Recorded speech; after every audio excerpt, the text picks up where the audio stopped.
Hello, shooters, loaders, and casters. Welcome to the Georgia Shooting Connection Friday night live stream. We're glad you're here. We're struggling tonight as somewhat more than usual, but we'll fill y'all in. We want to talk about storage tonight, and we'll touch on whatever y'all want to talk about as well. But want to say welcome to my brother Kyle. Got a little back strain going on. Oh, you want me to talk? That would be your cue, brother. Yeah. Oh, hey guys. Yeah, I had a little mishap at work. And yeah, everybody's saying it in the side chat now. Justice Ruth Ginsburg that passed away very recently. I hate to hear about anybody passing away, even though I did not agree with her on anything. It's still not good, Prayers for the family. Um, well, we made it through the hurricane. Let's see. It's going I to was be very concerned about echo during that too. By the Yeah. way, here's made it through that. Got a crap ton of rain, quite a bit of wind, but nothing bad. My uncle lives in Panama City. And I tried to get in touch with him all morning and couldn't. He called me because I've been at work for 18 hours. We thought it was going to New Orleans, and then it just took a right hand turn. He goes, "Oh, well, on the good side, I get to get new patio furniture because mine's gone. Have no idea where it went." But yeah, it's been a nice week. Hopefully, I'll get my back stretched out and everything will be fine. Echo, what you got? I've been building a computer, and I've been messing around with 223 Remington still. I've just got this barrel that will not end. I keep pulling like large batches of brass out, resizing it, and I look in the barrel, and it doesn't even look like I made a dent. I don't know what's going on. But that's what I've been up to. It's a good problem to have. Yeah, it is. It really is. yeah. We can help you with that brass. I'm just saying. Yeah, you can. It's all spotless clean and all. Yeah. Jamie's like, I'll put that all day. I'll take some out of the bucket. So, how are you, Mark? Oh, pretty good. Back to work tomorrow night. A little bit of reloading this week. Fixed the boys' car. Just wanted to get into some topics on storage of ammo, completed or not, But other than that, I guess we'll get into it. And you've been to the barbershop. Looks like you've been to the barbershop. I just don't have a hat on. Oh, okay. Okay. Fair enough. Yeah. My first thought was, look like you got a little trim, but this crowd, they take that in a completely wrong direction. Oh, yeah. And that's what the lady that cuts my hair, she says, you just want it trimmed up a little? I'm like, yeah. And it comes out like this every time. And it'll last that way for about 4 to 6 weeks, and then I got to go back. 4 to 6 weeks. Good Lord. Yep. How often do you go? I don't go. I cut my own, but I cut it about every other weekend. Really? You actually have long hair. I do not, sir. Yeah. If my hair was that thick, I'd do it like yours too. But y'all don't know long hair, man. When I was a senior in high school, it was down on my shoulders. Of course, I had some hair. That was 1979. My son, right on the other side of this door, it's about halfway down his back. Jamie, you've seen him. Yeah. So, gotcha, Willie. Yeah. What'd Willie say? He said, "Mark, let's not talk about our wives again." I don't know what that means, so I'll let y'all. I don't know, but I believe it. Yeah.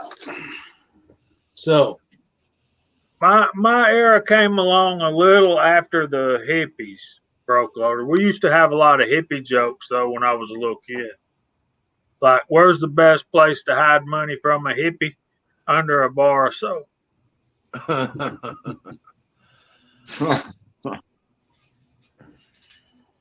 Either that or in your work boots.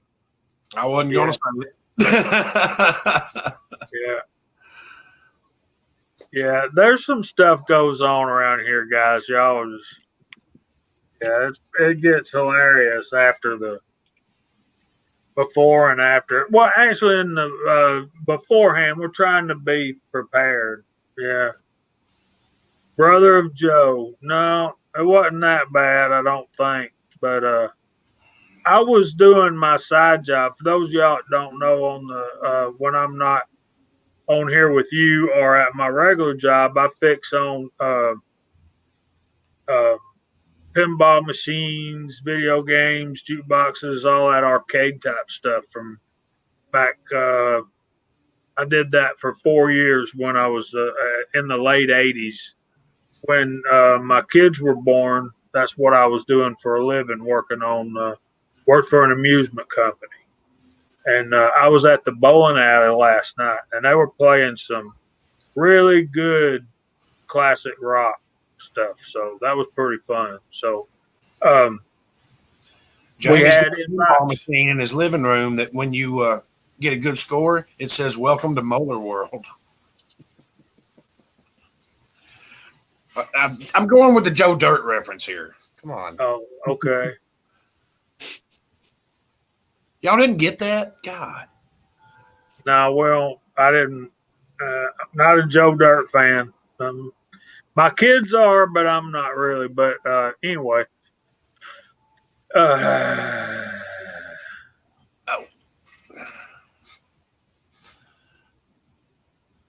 And Yeah, by the James, way, back in the '70s, that's how you would have seen me.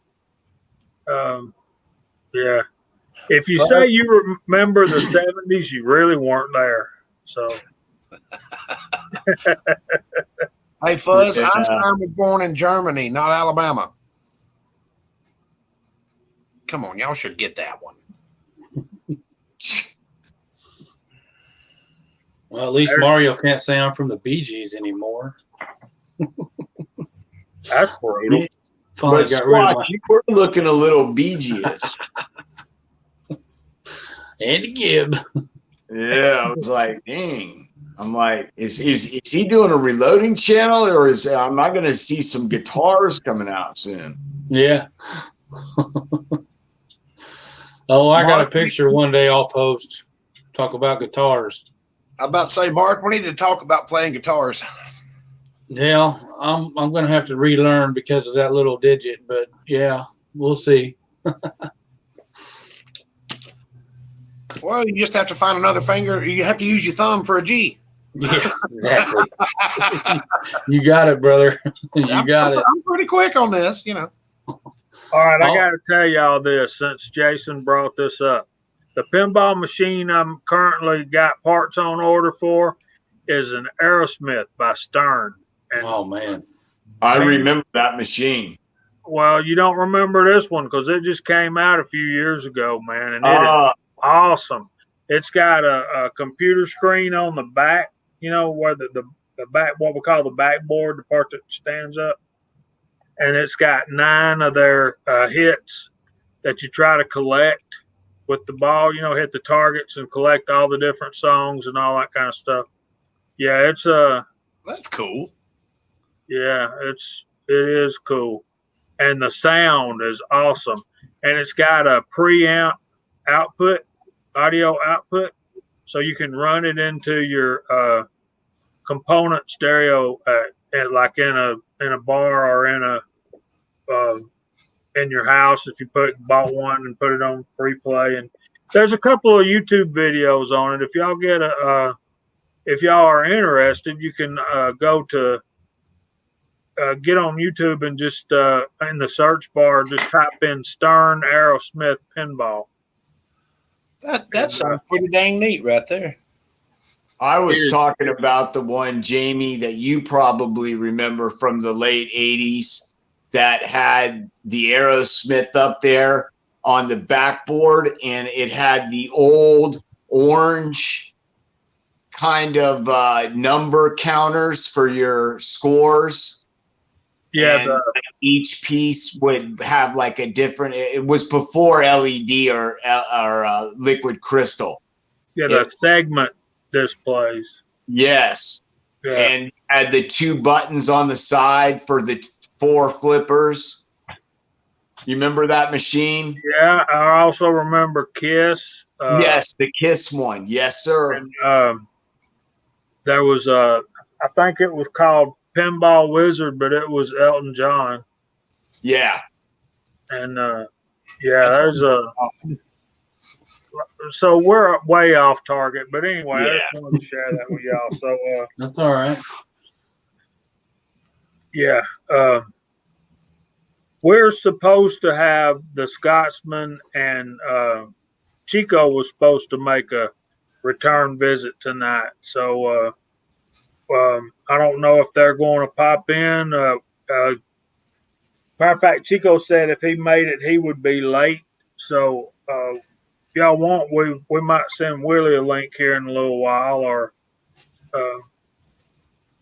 wait on them, give them a few minutes and see if they're going to come in. But I think as far as storage is concerned, particularly of loaded ammo, I think most of us just rely on our military type ammo cans, because they're so good, because they seal up. They got a rubber seal on them, and they're air and water tight, and they just seem to work for me. Yeah. They're. Oh, I'm sorry. Go ahead, Jamie. I'm not sold on the smaller ones that you get.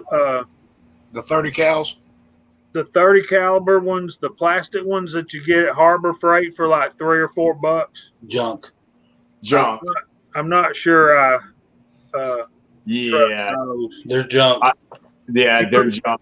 You put enough ammo in it to go to the range, and the handle falls off. Listen.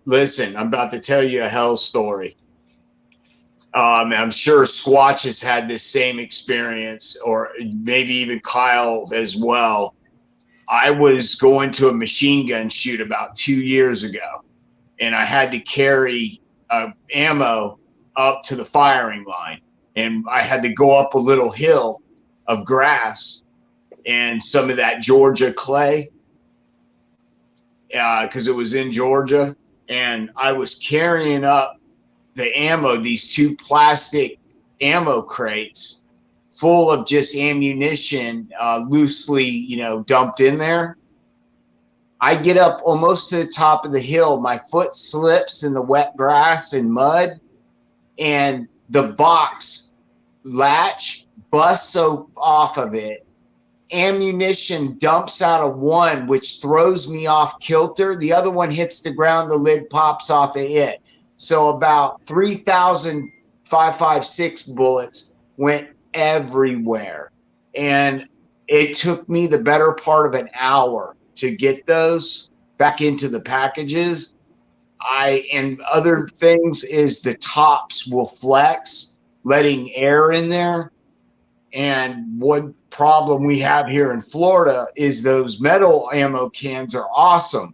But the problem is if you close the lid and you trap in humid air, because, relative humidity right now outside is 89%. Yep. So you trap that humidity in that can, and it could cause corrosion on that ammunition. So what I do is I either use resealable ammo Ziploc bags. They sell them at Brownells. I squeeze the air out, and then I'll throw in some of those desiccant packets. Throw the bag into the protective O-ring sealed watertight box, close it up, and you're good that way. You're not going to have any problems storing it that way. Yeah. I think the best way is, a consistent temperature in the house where the temperature doesn't fluctuate. Obviously, even a root cellar is consistent temperature, 50, 60 degrees, nice and cool, but you've got to make sure you worry about the moisture down in a root cellar. So you got your vacuum seal bag situations where they're pretty cheap to get started on one of those gigs. Then you can get the desiccant packs. You can put those in the oven for a couple hours on 150 degrees and dry them out. Kind of reuse them if you save them from other, applications. Yep. If you eat a lot of beef jerky, you'll get one or two in every bag. Sure. And you can buy them online. I know we're trying to keep our budget down and all that, but they're not really that bad. I ordered some oxygen absorbers. I'm hearing mixed feelings on the oxygen absorbers because it'll pull a vacuum on whatever it's in. And that could be good or bad. But the oxygen absorber will help definitely keep the brass intact, So we got a it's called the name of the store is True Prep, and you can buy online from them. But it's a store right down the street from me, and I've been friends with several of the guys that work there. They used to go shooting with me a lot, and they've got 5-gallon buckets with sealable lids. Of course, they got ammo cans and all that stuff, the good ones, the metal ones. And on 2 aisles over, they've got a trash bag size. They got smaller ones, but they have a trash bag sealed thing of desiccant packs. And it's for food storage and stuff like that. But you can take a couple of desiccant packs. I don't vacuum seal my ammo unless I'm putting it in my backpack. And I don't want it to get wet, of course, in case it rains. I'm not scared of rain. I'll just take a 50 cal ammo can, fill it up with not in packages, just loose bulk bullets. Throw 5 of them things in there, seal it up, stick it in the corner, and it's good 5 years later. Yeah, Dave, I agree with you. The Plano cans are good, but it's the Harbor Freight brand is the ones that are junk. I mean, you can snap a hinge, the handle falls off. I was going to add those Mylar bags you can get. I've got some dry goods stored in some Mylar bags, and when you seal those with an oxygen sensor or an oxygen absorber, it'll pull a vacuum on those bags, and it's airtight. With this climate we have now, I'm just trying to figure out if we're going to need to start worrying about off-site storage or stuff like that. It's kind of hard to guess what's going to happen in the future, and If I was going to go with a subterranean food storage option, like a small one, and I was doing it myself, I would use the Mylar bags with a heat sealer, vacuum with a heat seal with desiccant or oxygen absorbers in them. I would put those in a larger bag. I have bags of, the food that I wanted to keep fresh. Right. Yeah. And of course, write it down on a notepad, the expiration dates of the stuff that's in there. You're not going to put anything perishable in there, of course, but right. Just, well, in 7.5 years, I need to go dig that up and eat it and then replace it. But I would Mylar bag it, whether it be rice or flour, sugar, salt, that kind of stuff, freeze dried stuff. Put it in a larger bag, vacuum pack that with oxygen absorbers, and stick it in a 50 cal, 20 millimeter, whatever, however much you're going to put in there, ammo can, and then wrap the ammo can in a very heavy duty trash bag. And that should keep everything nice and dry. I don't think the water would get through the can anyway, but nope, good stuff. Yeah. But just to make sure, I'd have one more barrier, and then just bury it. Yeah, I agree with Kyle 100%. If you're storing weapons off-site with ammunition, we can't talk about that here, sir. Oh, okay. But Well, if if you're we storing were- ammunition in a damp place, PVC is your friend. you don't want, if you can't find Brownells sells 50 caliber mil spec ammo cans they're mil spec. They're made by a mil spec ammo can producer, and Brownells buys them through a contract, so you can find brand new ones with the good rubber seals that aren't all cracked up. You know, you're not getting stuff that's been used over in the desert from the first Gulf War type of cans. And if you are, make sure you use a light coat of Vaseline on that O-ring around the top, and that will help preserve that O-ring from deteriorating any further and help seal up one that's a little battered.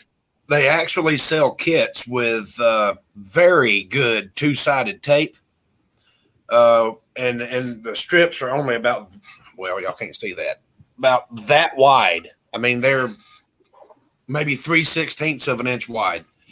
And you rip your old gasket off, you put this two-sided tape on there, and then you heat it with a heat gun, and there's a brand new rubber seal that you put on there, and they say before it cools off, close it, leave it there overnight, and it'll be there forever.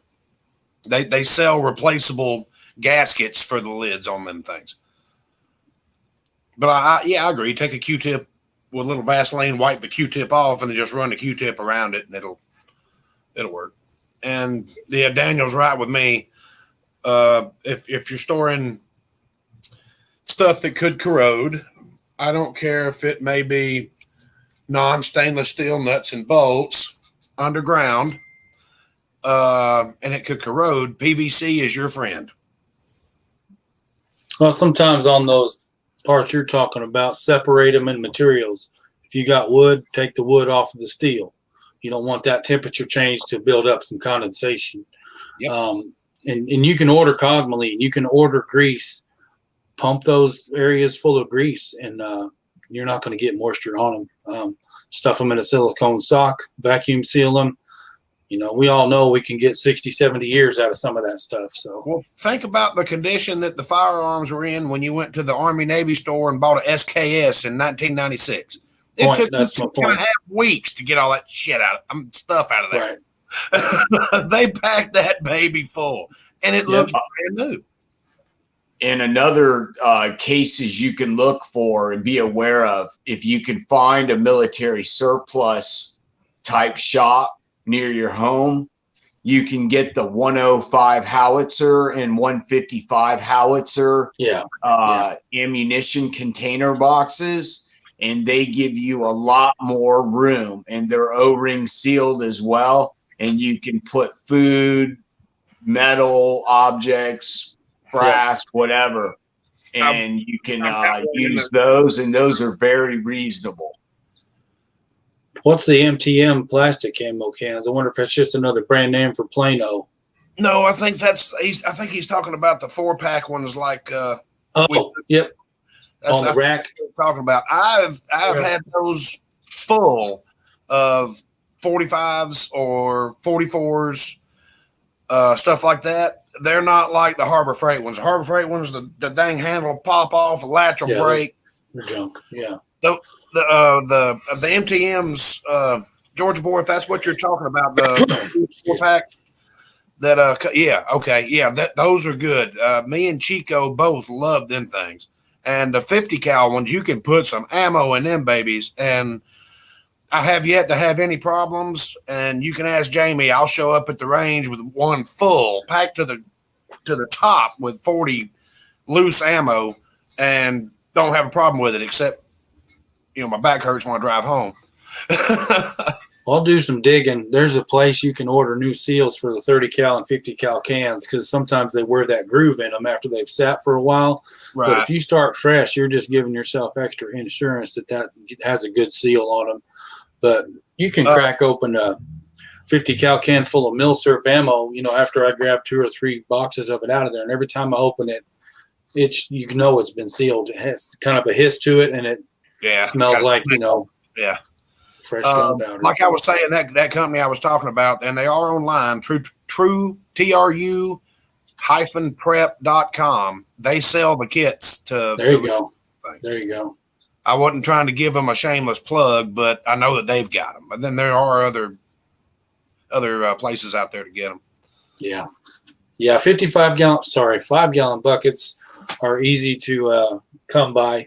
You can get them at White Castle. They smell like pickles, but it's not going to hurt nothing. I mean, $2 or $3 at your hardware store. You can get a sealable lid.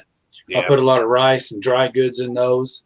I wouldn't put too many, full of those ammos, because by the time you get that thing full of ammo, you're not going to be able to pick it up. You can't pick it up full of flour either. Right. Well, that too.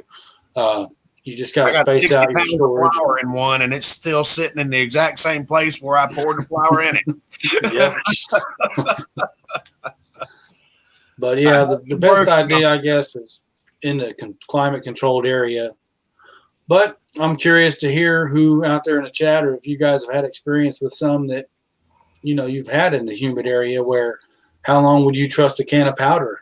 How long would you trust a box of ammo that's been through the elements? Definitely a humid basement's the worst place for ammo. I've seen it. Guilty. Yeah. But the temperature is fairly constant. But that's right.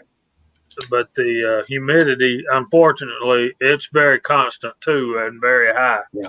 But turns that copper blue. Yeah. Another option for humidity control, and this is the way I'm going to go for storing my dyes and my powder, is you can get a dry box. Basically a company called, I believe it's Rugard, and you can get it from B&H Photo and Amazon. They make cases that are made for storing camera lenses, and basically it eliminates humidity. You could control the moisture as low as relative humidity as low as 25% in them. So that's the route I'm going to keep all my dyes in, because I've had a real issue with, dyes getting just powder rust on the insides. Yep. And me not catching it in time and getting some pitting and just having to replace the body of the dye.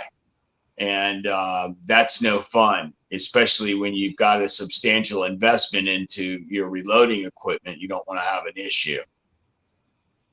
Well, I've even heard some discussing how when you loose pack ammo, say 9mm in a 50 cal can, I'm doing that right now with 45 also. But some guys will do a layer and then a layer of something, then a layer, not to have it touch each other. But I don't understand why that would be a big deal. But other than spread the weight and keep it from rattling so much. But Broke Loader's got a very good point. You got an old fridge, as long as it's got a good seal. A buddy of mine got y'all remember the fridge that Indiana Jones jumped in the Kingdom of the Crystal Skull to escape the nuclear blast? He's got one of them. It's like from the 60s or something. And he goes, it's just sitting in my garage. It's got a great seal on it. Every time I open it, it goes whoosh. He said, I've never had a problem, and ain't nobody going to look in this old freezer. And that sucker is full of ammo. That's a good point. That's a good idea.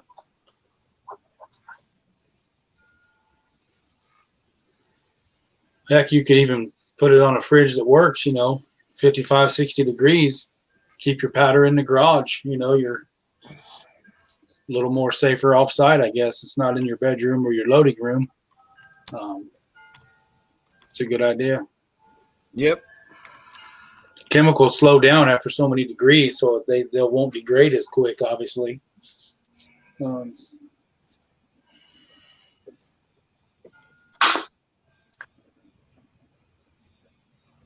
I guess I need to go through the side chat. There you go. Thorzak's making some pretty good points. Kyle's in the room, Mr. Kyle Lusk. Walter Davis, he made a comment earlier, says he's going to be working next to water here for a little while longer. Sounds like he may be getting close to retirement. Congrats on that, Mr. Walter. So we got Thorzax, Willie Bulletman, Walter Davis, Kyle Lusk in the room, Broke Loader, Thorzax, James Pollard, Buzz T48, Georgia Boy 44. Welcome, Pastor. Daniel God is my judge. GGW Reloading. Reloader 762, Mario Mosen. Lever Guns 50, welcome. I like that comment about the 6 or 8 inch PVC, 4 foot long. Hide whatever you want to in that. Willie Bulletman again. Andy 79Z28, welcome, brother. Glad you're here.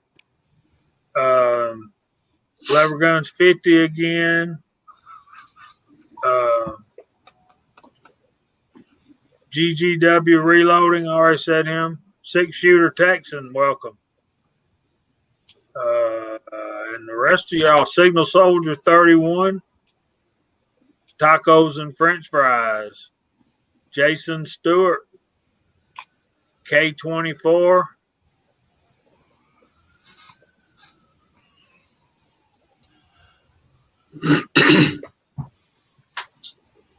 and Roosted Films, James Pollard again. So we're glad y'all are all here. If I missed anybody, say hey down at the bottom, down in the comments, and I'll. George Boy, I think we all do.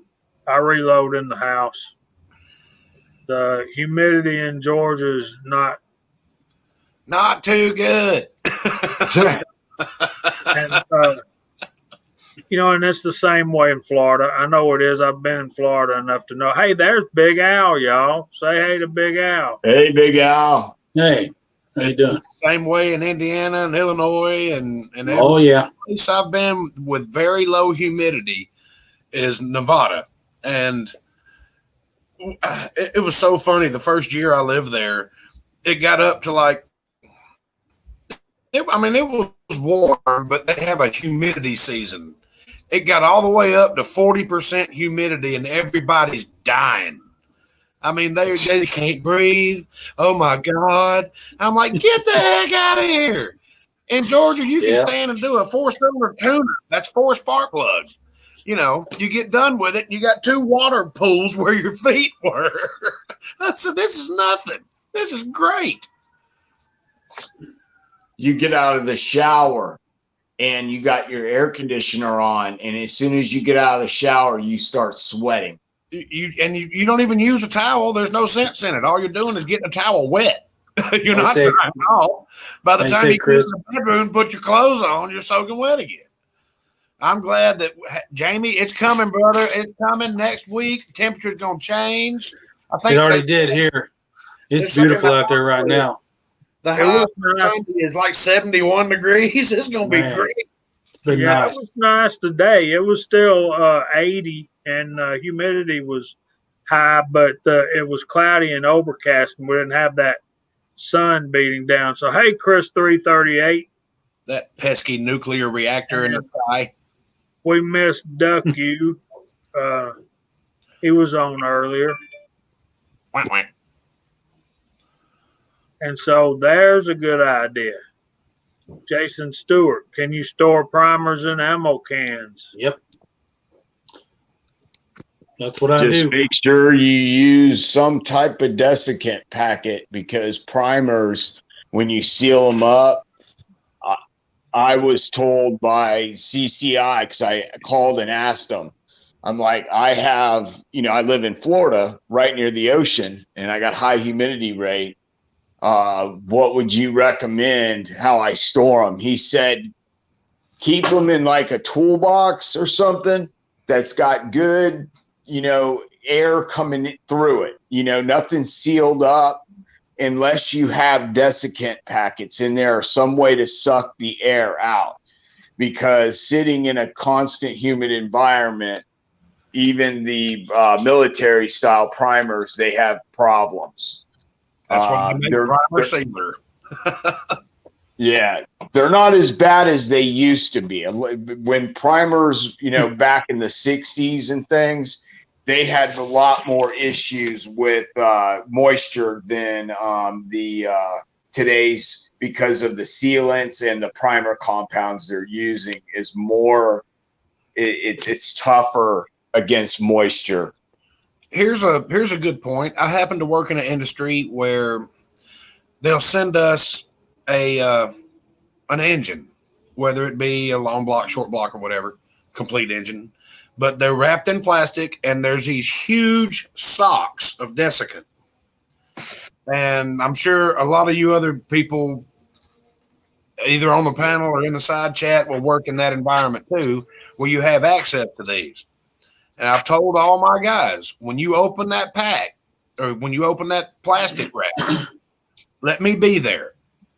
I'll get them, immediately put them in Ziploc bags, and then that's what I've got in my gun safe, because I don't have a power outlet near it to run one of those humidity sticks, Sure. It works great. I have no problems with rust on my stuff. Every now and then, if I do have a problem, it's because I grabbed it out of the gun safe and put it back in there, and there'll be 3 little light rust spots on it or 4 little light rust spots on it where my hand grabbed it. And all you do is just take a little bit of fine Scotch-Brite with some Edge Red or Remington gun oil or whatever you use, and just lightly buff that thing, and the rust is gone. And then you say to yourself, don't do that again. I think the silica gel packs work the greatest, but in a pinch, or you can even make your own with coffee filters and cat litter. The cat litter's got that clay that'll absorb the moisture. And what I've done in the past is put the cat litter on a cookie sheet, brand new, so it's not greasy, and then just heat it up for 5 or 6 hours just to make sure it's completely dry. And then fold your coffee filter, fill it up, fold it in half, and put a little glue around the edge. And you've got this, bag of, desiccant, and toss it in there. It's going to do just as good as any store-bought, clay style in desiccant. But the silica stuff is the best. They also make this stuff called damp rid. I don't know if they have that up there where you're at, Mark. I haven't heard of that. It comes in all shapes and forms down here. You can get it in cubes. You can get it in like Capri Sun bags. You can get it in 1-quart buckets, stuff like that. And you open it up, sit it somewhere, and it starts sucking moisture in. So it's perfect for a gun safe, especially if you have a seal, like a fireproof gun safe. It's got a seal. So stick a thing of damp rid on the top shelf if you got room, and it'll keep the humidity down in your gun safe. And they're good. There you go. Like 6 months. Reloader 762 silica gel. That's it. That's what I'm talking about. That's the stuff right there. The stuff that says "do not eat," like you bought a pair of shoes. Yeah. I got Skittles. No, you didn't get Skittles. You did get a good desiccant pack though. Right. Yeah. That's good stuff. Yeah, you might also on. Oh, I'm sorry, Jamie. Go ahead. There's a little lag. Yeah, I was just going to say, Edward, he's in Florida, and his reloading stuff is in his basement. So, yeah, he might ought to. Yeah, just keep your dies and everything lubed up pretty good. You ought to be all right. But on those little packs of silica gel that you get and stuff that you buy new, like TVs, they're in everything. If you look on them and you read those things, it always says, "Do not eat." Y'all understand what that means, don't you? Somewhere, probably in Florida, somebody, sometimes in the past, Florida man. Hey, easy on Florida. Hey, and also, if to the viewer that has a basement in Florida, you and 5 other people in Florida have basements. Mm-hmm. Because you dig about 5 feet and you start filling up with water. Yep. Yeah. So if you're using a basement, the other thing I wanted to tell people, and especially in a basement, you can run a dehumidifier and lower your humidity level. And or in your safes, I use the cans that you when they turn color, they're full of moisture. You put them in the oven at 325 for 4 hours, and they dry out and change a different color. I use those and a goldenrod. Yeah, goldenrod. I couldn't remember the first part. Yeah. Of it. Some kind of rod. Yeah. Okay. Yeah, and just so you know, Kyle, you can use one of those Walmart little extension cords that you would plug just like a coffee table light on or an end table light on to run those. That's what I've been running mine for the last 7 years. Yeah, and they last. all there. Yeah, they last really good. And what they do is they heat up the ambient temperature inside your safe. And basically they force, because when air gets hot, it expands.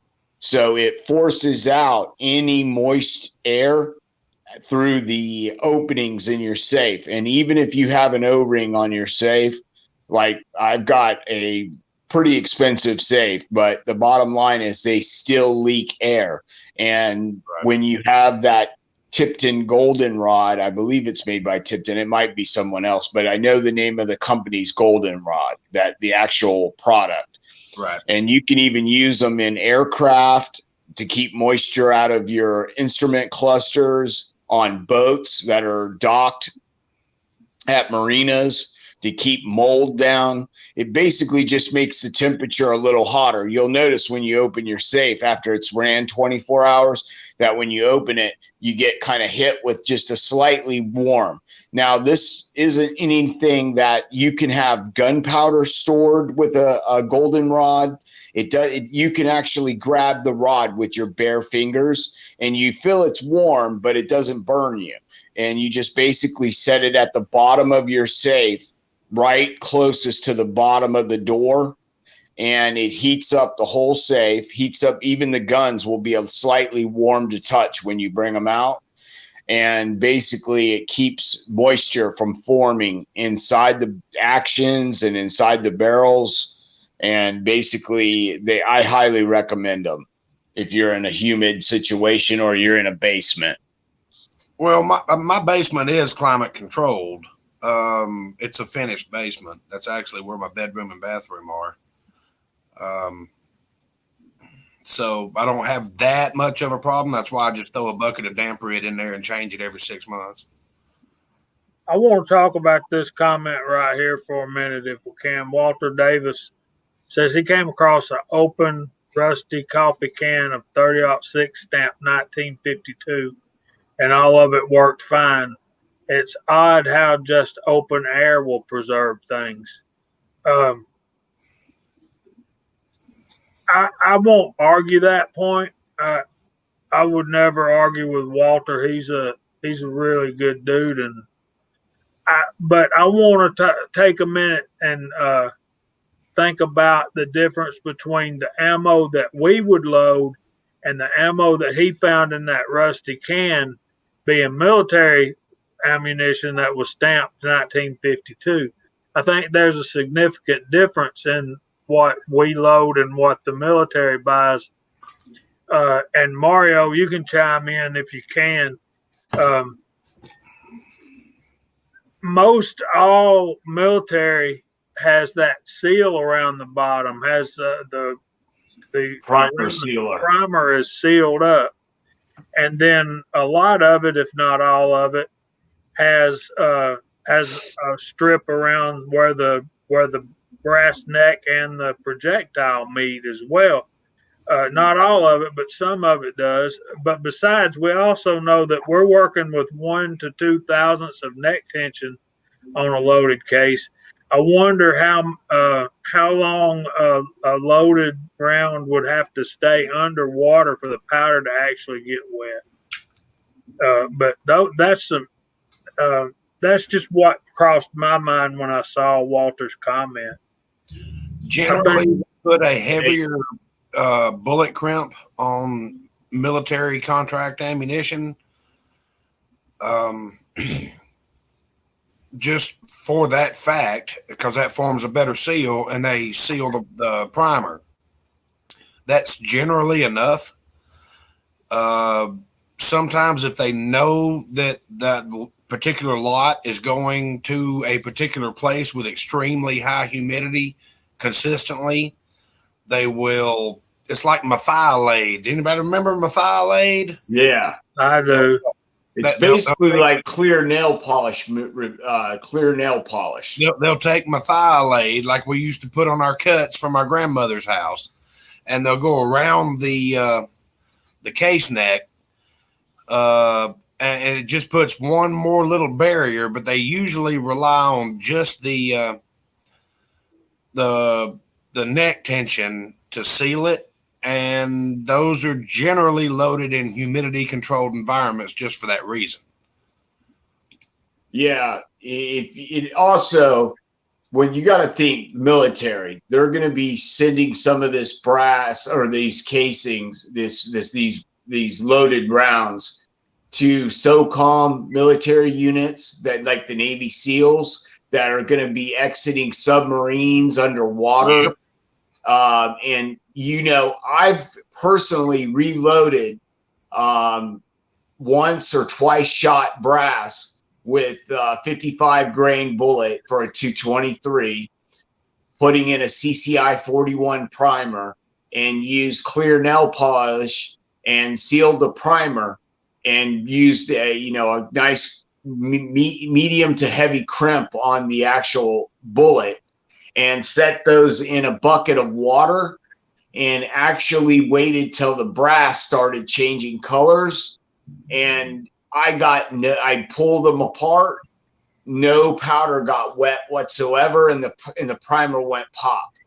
Yep. I used to scuba dive a lot, and when we would use bang sticks, we would paint clear nail polish remover around the mouth of the bullet, where the bullet goes into the case mouth, and around the primer, because we were using pistol cases like 38s and 357 Magnums, and that is neck tension with almost no crimp whatsoever.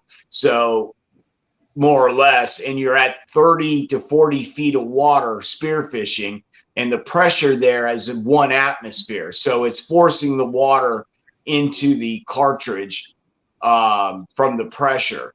You don't have that problem with humidity, or even if it was sitting in a bucket of water and submerged by 6 to 8 inches. 2,000's worth of neck tension is going to keep water from crawling up in there, as long as there's no pressure behind it. But they generally went to those extra steps just for the fact that if it was 25 years old when it got there. Yeah, exactly. Sitting in a warehouse somewhere, and which is why most of the military storage warehouses are in the southwest areas of the United States. Yeah. Yeah. There's Mario's response. They make different ammos for different environments. And I can see that. I saw a comment earlier too that AC naturally does take away humidity, and the ventilation. If you got a good cool house with the regulation temperature, it's going to last a good long time. I mean, you don't have to go the extra steps as long as that's in good working order. Especially these days, those units are built to take moisture out of the air and allergies and all kinds of stuff. So, right. One of these newer homes, you're in the game. You're good to go. I'll put it to you like this. I loaded several 50 cal ammo cans full of loosely loaded, no absorbent 9mm, and just, dumped them in the ammo cans, shut them up, and sat them in the bottom of the gun safe, just to make it that much heavier if somebody thought that they could break the bolts that I have it into my concrete slab with. I'm down to my last ammo can, And then this is 5, 6, maybe 7 years ago now at this point. Maybe 8. I don't know. Time flies when you're having fun. But I'm down to my last ammo can. All the rounds have gone off. I didn't do anything special, anything stupid. Now, I have made changes since then, just doing research and stuff like that. But as soon as I got my very first press, just I'm not stopping until I fill this can up. Then just seal it up and stick it over there. You know. But I haven't had a single problem. But of course, I'm not using ammo that was loaded 30 years ago. I'm using stuff that was loaded less than 10. So.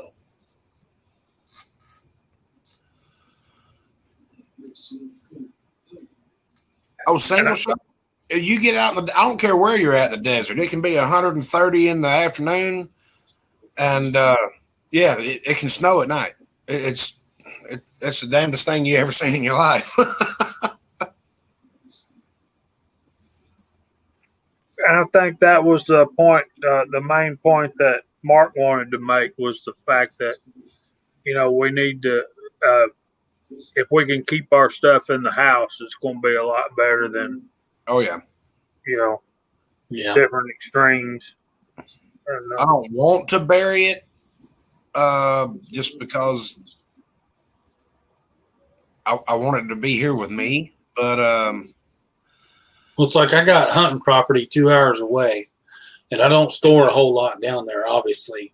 But Right. it may get to a point where I'm going to keep some stuff on site down there, and it does face the elements. It might be inside the cabin, but it'll be in the temperature change as far as that goes.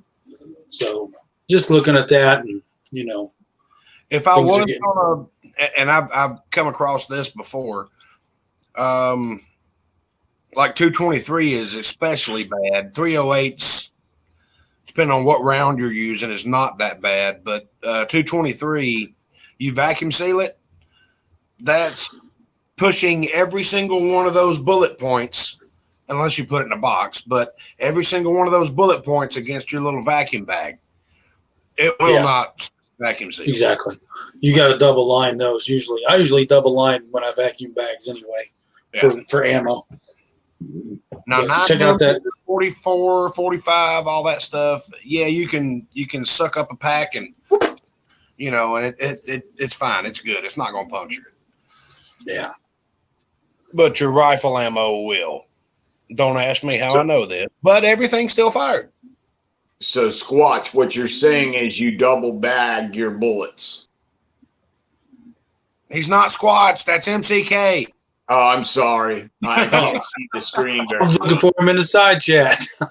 Okay. Well, sometimes I will, and sometimes I'll double bag my pork chops because the bone will poke through the hole. Right. You just got to look out for certain things, and if your brass has got some rough edges on the extraction points, it's going to pierce a hole in that bag. You just got to remember to try to Especially if it's rattling around inside a bag, inside a can. Right. I've only had a couple of times when that has happened, and it wasn't from the transportation to or from wherever it was going.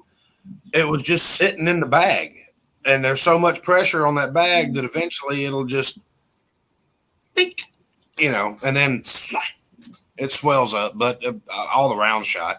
I'd check if I was to bury ammunition, I would check it every now and then. And everything always goes off, so or it would come off if I was to go check it. You can also if you're vacuum sealing, Georgia boys on a roll. They make some special bags that are super thick. You pay a lot more for them, but you can get it to actually it lasts a little longer. And like when they're talking about bullets rubbing through, most of your vacuum bags that they sell at like Walmart are of a lower quality plastic. And if you look online, you can find stuff that are like that heavy duty freezer plastic. and it holds up a little better, but it is a little bit more pricey. I'll look through my phone when I get back inside. I've got a Amazon link. Maybe it's still there, or I can try to find it. But you can feel the difference between what you go to Walmart or whatever, and it's bulk roll. You know, cut your own bag and seal it on this end, and then fill it, and then seal it on this end. There you can feel a difference. It's like you say, it's like a sandwich baggie, you know, with no zipper seal. And then it's like getting a gallon freezer bag, name brand Ziploc. You know, you can feel the difference in the plastic, but it will poke through. Looks like you talk about lead. Since we powder coat our bullets, we're not going to see any oxidation on lead. They're sealed with powder coat. Right. Know? Some of that old ammo you get from, you know, some of the auctions or estate sales, you open them up and the lead's white and powdery. And I can see A-locks lasting only so much time, which I'm not experienced, so I'm correct me if I'm wrong, but that stuff gets brittle and hard over time, doesn't it? I mean, long time. Like A-locks are a long time. I've got some 9mm from the before I started powder coating, so it was one of some of the first 9mm that I ever cast and all that stuff. I can go down to the basement and find them and see if it's gotten hard, because I know it's been there for over 7 years. Yeah. I'll go down there and look here in a minute when we take our intermission. Oh, we're doing intermission tonight? Right. Well, I'm going to have to take one because I got to go to the basement and get the charger for this dang laptop. There you go. Well, take off. We'll be back when you get back. Let me go do that right quick. It's going to take me a minute to get out of this damn chair. Yeah, all right, take care of your back. You only get one. I think those PVC tubes we could make. I mean, hey man, I made them for my tumbler, and I fill them up full of. Oh my goodness, I fill them up full of brass and hot water and soap, and put them in a tumbler and let it turn, and it holds water in and don't spill out, none drips out. But that's a good idea, and you can make those any length. Custom fit your containers. And now, Kenny, that is an idea that nobody's brought up tonight. Thanks for bringing that up, brother. You got to rotate that stuff. Yeah. Yep. And we talked about doing it with food. We just didn't really talk about it with ammo, but I guess it was in the mind. We just didn't talk about it. But that is a damn good point. Yeah. Yeah, at least once a year, you want to shoot your ammo that you carry in your handgun for your concealed permit, or your ammo out of the gun you use for self-defense at your home or business. You want to make sure you shoot that ammo at least once a year out of that gun, clean it, and get some new self-defense ammo. You don't want that stuff sitting around for long periods of time. Yeah. Not just that, but I know I do. I keep a gun in my car, and it gets hot in that car in the summertime. Yep. And it gets cold. Hey, Sharinda, how are you? I didn't send her a link. I need to send her a link. Do that. That'd be great. She's supposed to be getting one too. I'm falling down on my job, Sharinda. Are you going to fire me? I'm going to get Kyle one of those medical alert bracelets where he's like, can be like, I've fallen and I can't get up. Yeah, Georgia boy shoots all of his every year. There's only been one time I've fallen and I couldn't get up, and that's because I was broke. Once they got me up, I got medical attention. I was great. I got medical attention. All right. What did Kenny say? As I was walking to the basement, you said the great point. Rotating ammunition. Oh yeah. In a stash, in a cache or whatever. If you're, Yeah. offsite, rotate it out. It's only cachet if you're French. Well, yeah, that didn't come out right. But bucket of A-LOX coated 9mm bullets that's been sitting on the same spot in the shelf for, I know, over 5 years. That's cool. Let's see it.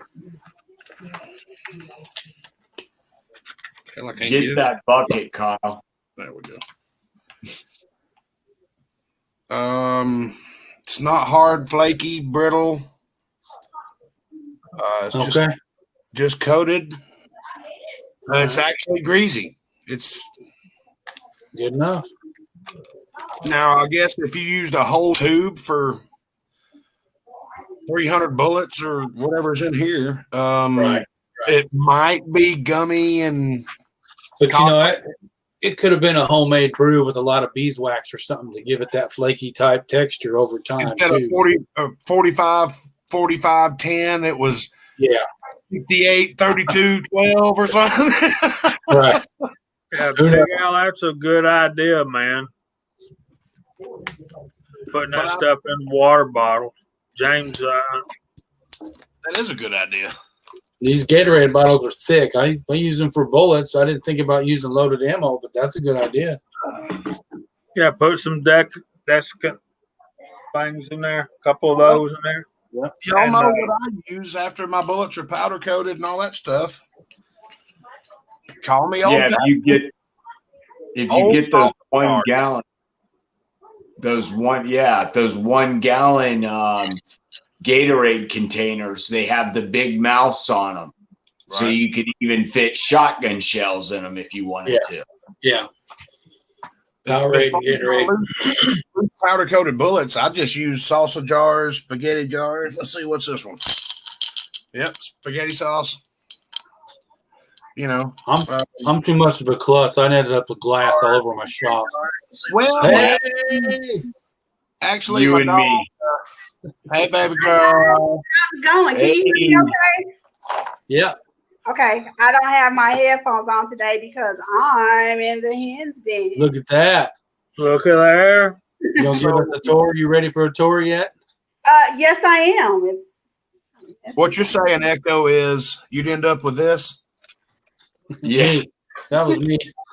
Yeah, but I was saying it too. Gotcha. Yeah. My dog decided to get into my little trash bag that I have right here, which is wrapped around my reloading press, just because it's closed. I mean, my Dylan's right here. And she likes to dig paper towels and stuff out, and she knocked the pliers off that I have it holding it to the table. So I had these pliers fall right on top of that dang jar, and it broke all the crap. Yeah, go ahead. We're going to get a grand tour of the hen's den here in a minute or two, I think. Hey, Sharinda, let's do it right now. Talk about some of the storage things you got going on. Or lack thereof. Okay, that'll work. But I'm so. Let me record. So, blow her up, Jamie. I don't know if you guys can see that little corner right? Hunting gear in there. Oh my God! Where'd you get that unicorn? Dude, Walmart. Sharinda, where did you get that unicorn? I got it from Walmart. Can you hear me? Yeah. I've got to get Angel one of those. I've got to get Angel one. I'll send you the link. Please do. So there's the milkshake that brings all the boys to the yard because I got a Craftsman toolbox and they don't. This is some of the shot shell casings that I'm storing up and some hunting gear. You see my turkey decoys up there. Don't judge me. The shelving is because I got to get the plants off the other one. I had an herb garden, so I got to bring that in so I can store more of my stuff. So that's where the magic happens. Heck yeah. And this is also empty shot shells. Good gosh. Hey, I'm on a trap and sporting clay league. That's pretty normal for trap shooters, though, isn't it? I mean, No, that's actually not as many as I could have brought home. This is what I've kept. I've actually had to toss a lot more because I didn't have anywhere to store them. Yeah, you do right here. I got a package for you, Jamie. I found the double A's I was telling you about. And then see that bench right there? Yeah. That's going to be the casting bench here. Heck yeah. Nice. Yeah, that's a short tour. And then I got to set up a mini station in the basement because in the summertime, when it gets too hot up here, I'm going down to the basement because that's insulated and there's a dehumidifier down there. And it's a tiled floor, not a gross cement floor. So, well, that's good. There you go. Yeah. That itself will keep the humidity down. Yeah. It does. So I'm excited about this space. There's no more apartment reloading. Yeah. Well, good deal. No more corners. Yep. So I got to get one more table put up because I still want to get a single stage set up. What's up, Chico? Hey, Chico. Oh, what's up, stranger?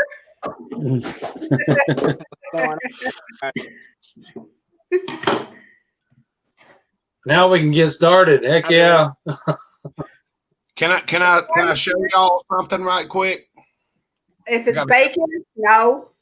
I got a couple of quick unboxings that I want to do. Really quick. My brother Chico, who I thought was going to be at the house about 4:30, he waited till I was about 20 miles up the road picking up my son from his mom's house. Oh, man. All right. He sent me some stuff for Angel's new acquisition, or what I acquired for her. I know it says 9mm, but here's some 38 special brass, 100 rounds of it. Thank you, sir. And then straight from the dirty. Oh, nope. Okay. I thought I ripped the bag.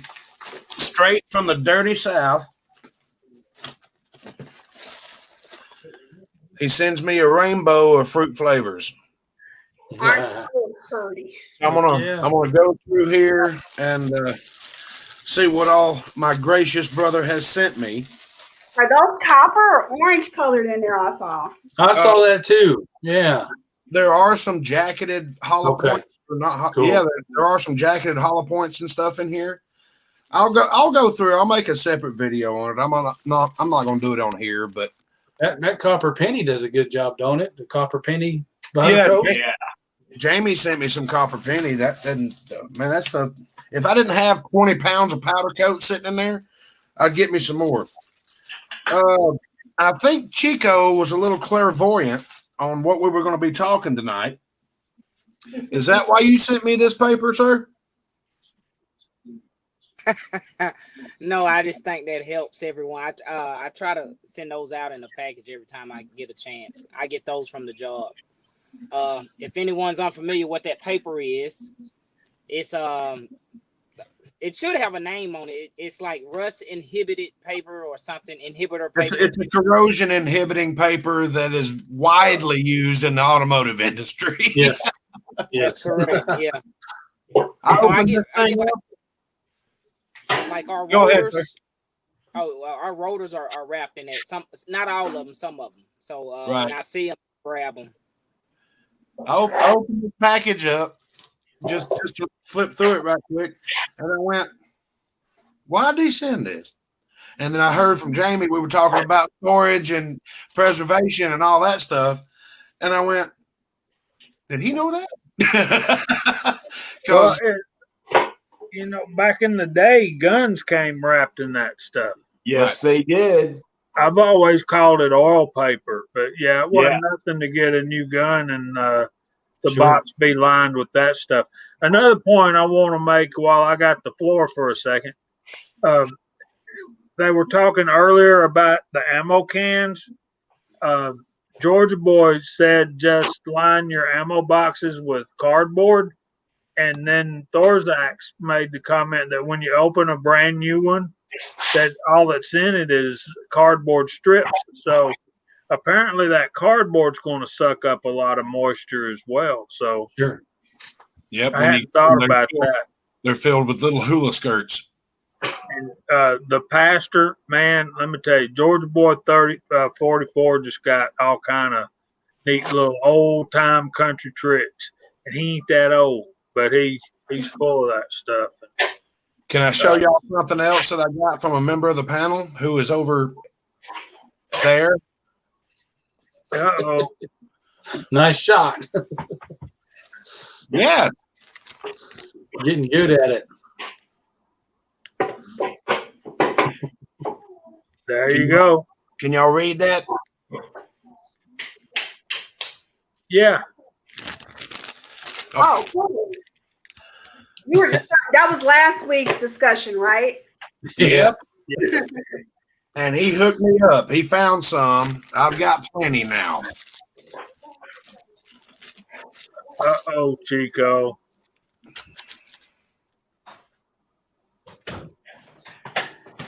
Can I show off one more? This is from the dreaded Squatch Reloading.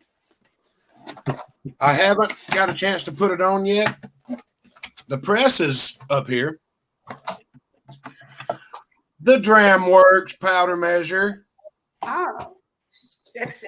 Hold on, let's get a good look at that. What do you think of it? Is it heavy? It's not heavy. It is glass, but it's not really heavy. It's heavier than the Dillon, and it's also bigger than the Dillon. The Dillon comes to about the bottom of this tape. Okay. It will hold more powder. I don't think it'll discolor like the Dillons do. I was so tickled to win that. That was just amazing. I've been so busy. I hadn't had a chance to make any videos on any of this stuff, so I wanted to knock it out right here, live and in charge. No editing. Here it is. And my brother Jamie over there done hooked me up too. I got to come up with some stuff that y'all need. Well, me and you gonna have to talk after this because I got that box of stuff I bought that day. You gotta tell me what you want out of that box so we can. Yeah. And also, I haven't even opened your box of dies because after we got back from that and you gave me those dies, Angel's dies came in.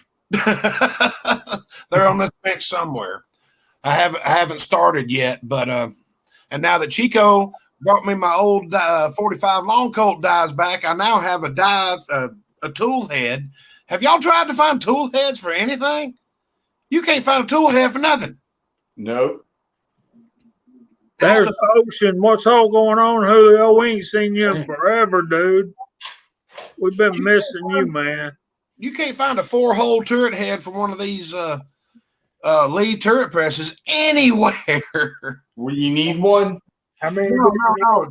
Chico brought my 45 Long Colt. I just gave him the whole tool head. He needed, how many you want? damn. He needed the dies, so I just gave him the whole tool head. And I was sitting over here when Angel's dies showed up, and I'm like, I've got an extra tool head laying around here somewhere. I know I do. And then I remembered I put the 45 Long Colt in it. Yeah, I'm going to be. That, thank you so much, Chico.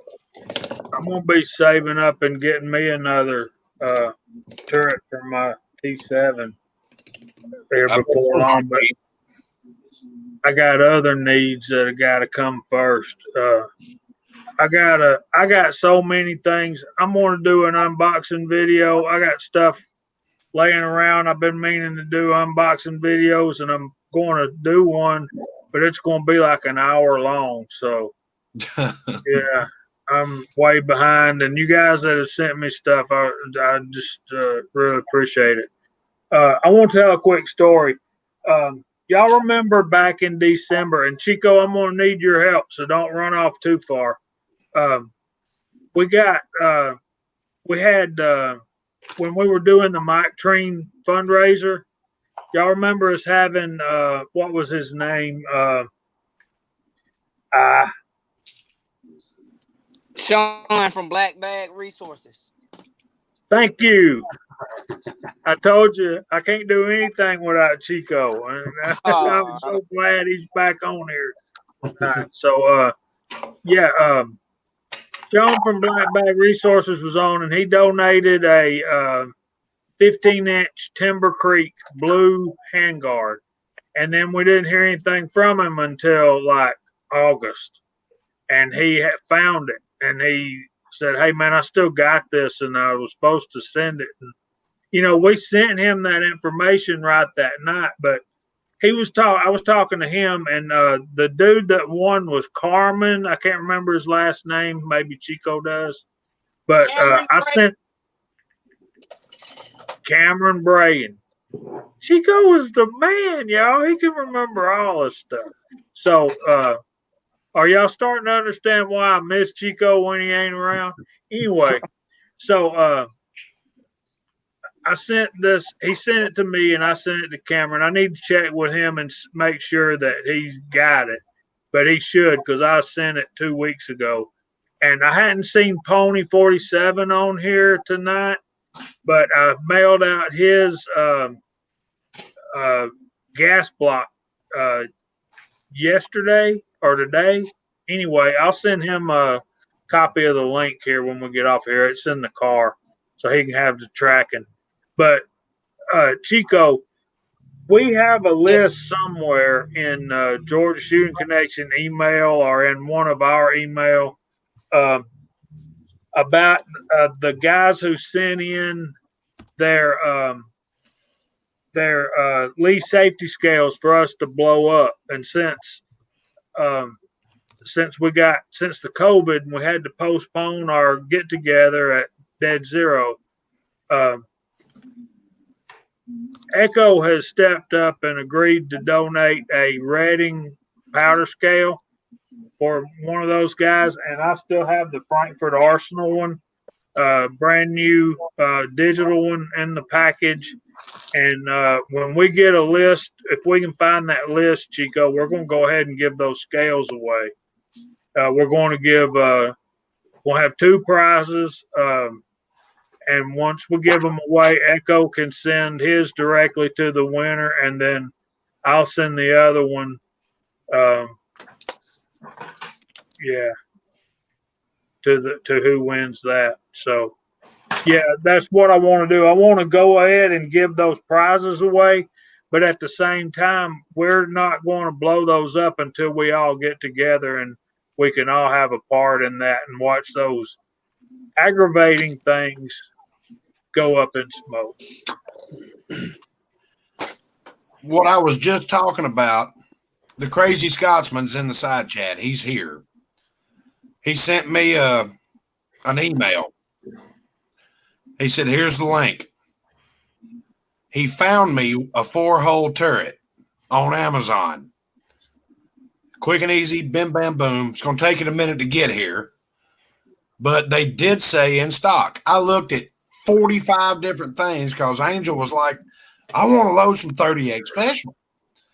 And I was like, "Me too, but I don't want to disturb any of my other die sets. Not that it'll take a whole lot of time. It's just we don't really need to.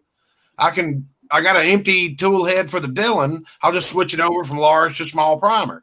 She's like, "No, it sounds like too much trouble." And so we looked, and she looked, and everybody looked. I even gave her the part number. I said, "Search. Here's the part number." And we couldn't find it at all. And then it's kind of like these damn overshot cards. You click on it at the right time, and somebody's got it in stock. Well, I just about. These days are rough. Yeah, let me finish telling you my story. I thought I was through, but that you reminded me of what I started to tell. All right, so I got this thanks to the Scotsman and Squatch, I've got this beautiful T7 turret press, and I still have right here is the Lee Breechlock Pro that I got from Eagle Eye Shooting. Thanks again, Kenny. And I got my Lee 4-hole turret press. Well, as I'm talking to Sean, he tells me that he has everything to get into reloading except the actual press. So I've got my Lee 4-hole turret press and not using it. I don't have another place to put it.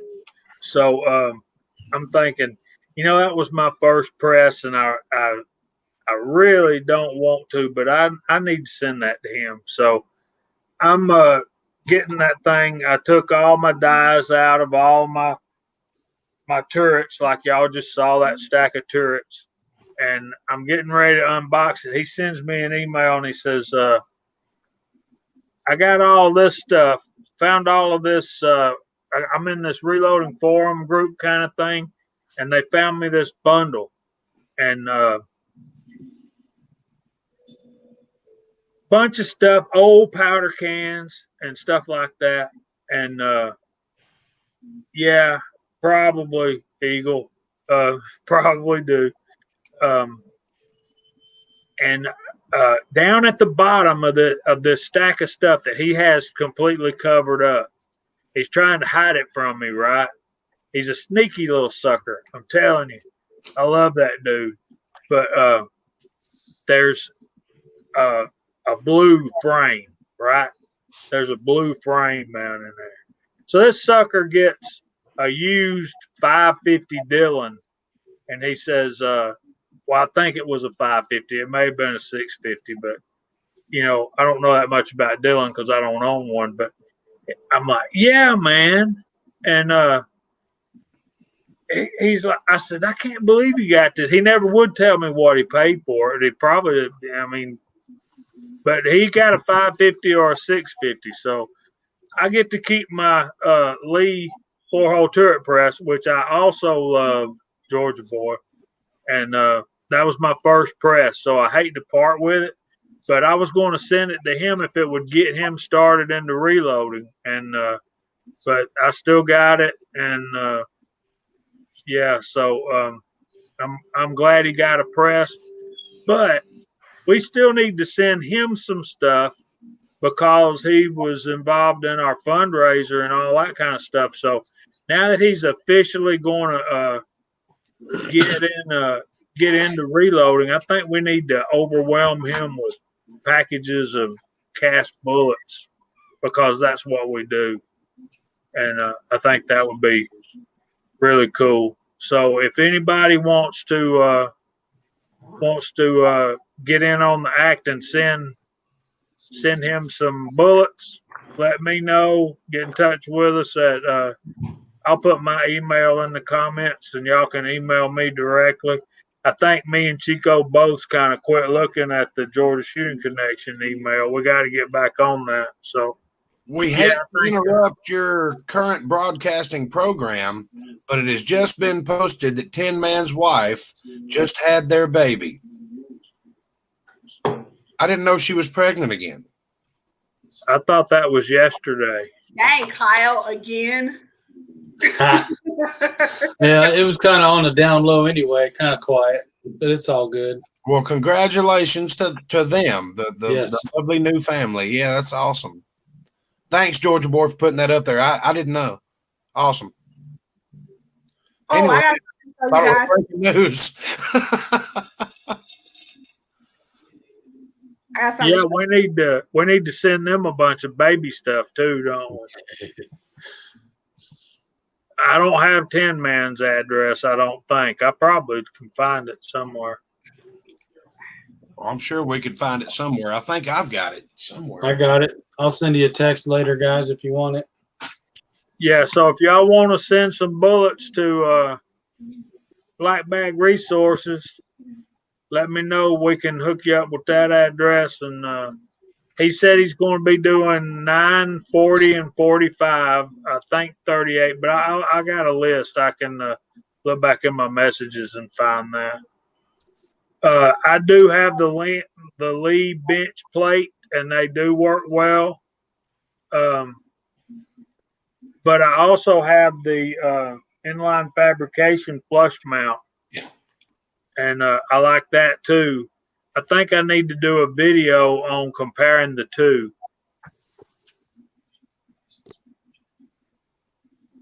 Is that something y'all would like to see? Hey, there's Tread. Hey, Tread. 6 pounds, 11 ounces. Congratulations. That's awesome.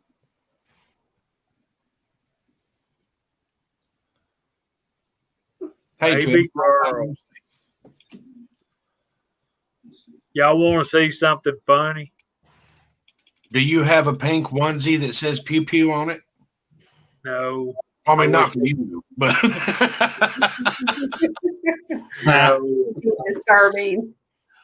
I don't know what leg lamp. It's an award. There's Pollard. A 10, baby. That is so cool. So we have to find some salmon colored stuff. Yeah. There you go. That is so awesome. I'm so proud for them.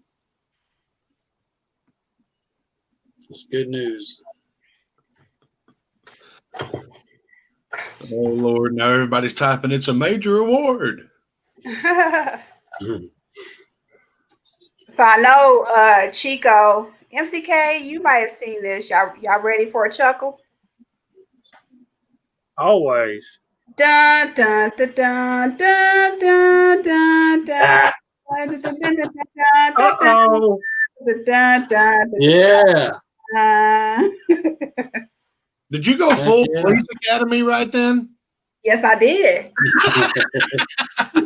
No. I think that was supposed to be the Superman thing. That was Police Academy. You're way off. Sharinda, that pot's different than mine. Show this thing up. Is that the 10-pounder? Yeah, it's a 10-pounder. I bought this from Travis. Nice. Yeah, mine's different. I like that handle much better than that sliding bracket thing that's on mine. Yeah. I couldn't figure out why it was so heavy, and it's a good thing I checked the package because I didn't know there was a bonus in there. Oh, cool. The gold. Now I guess I actually got to read the book. I'll just plug it in. It'll go. Plug it in. Plug it in. Well, I need to get some gloves and an apron because y'all keep telling me about splatter. Yes, ma'am. Come here. You got GGW said it. Do you got the bracket to mount the bottom plate to it and everything? Is it?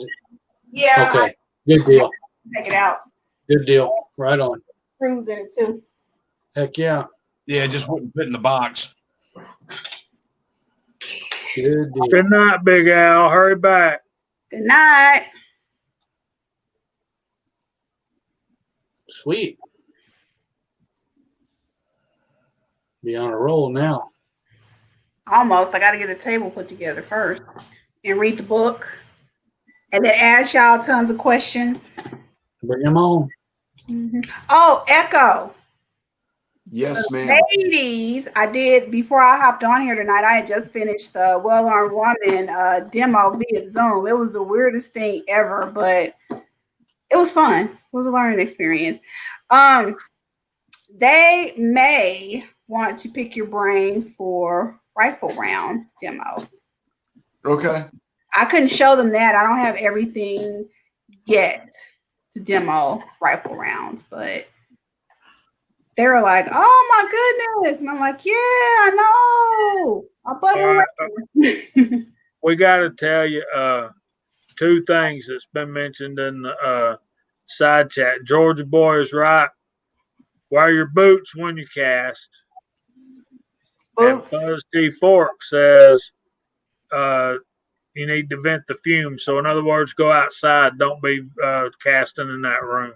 Yeah, I do So mine on the back. have both the garage door and back door open and the fan turned on. That'd probably work. Because Yeah. I don't know if you guys can see that the landlord actually installed the fan for me, and that back door actually opened. So I figured, See, that right there is customer service. yeah, It's worth your trouble to go on Lee's website and register for an account, because when you call and order parts for stuff, chances are they're going to send it to you. And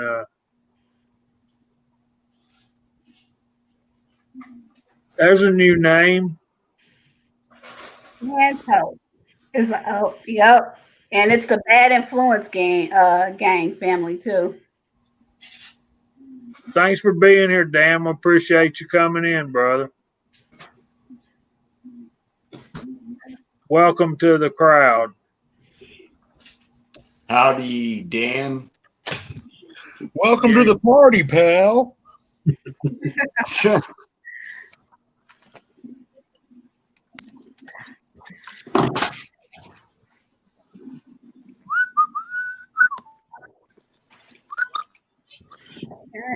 Hey, Chico. Come on, Ocean. We're trying to back. teach you good practices here, and then Hey, I'm sorry, Mark. Go ahead, buddy. I was saying, hey, Chico, you're back. Sandals and no gloves, huh?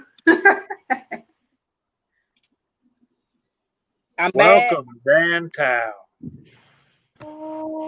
Yeah, I saw Chico popped off for a second. I was wondering what was up.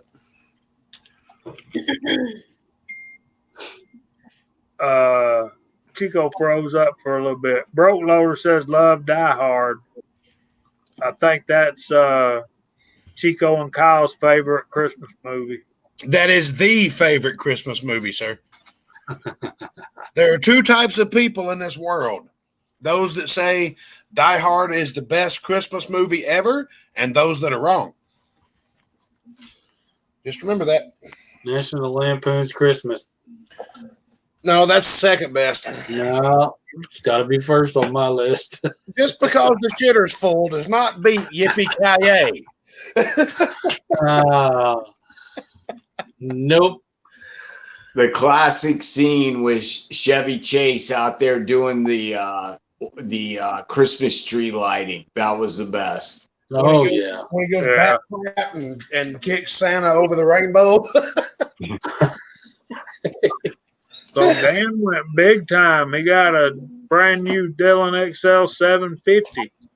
Ooh, Dan, are you an experienced reloader, or are you just starting out, or? bragger.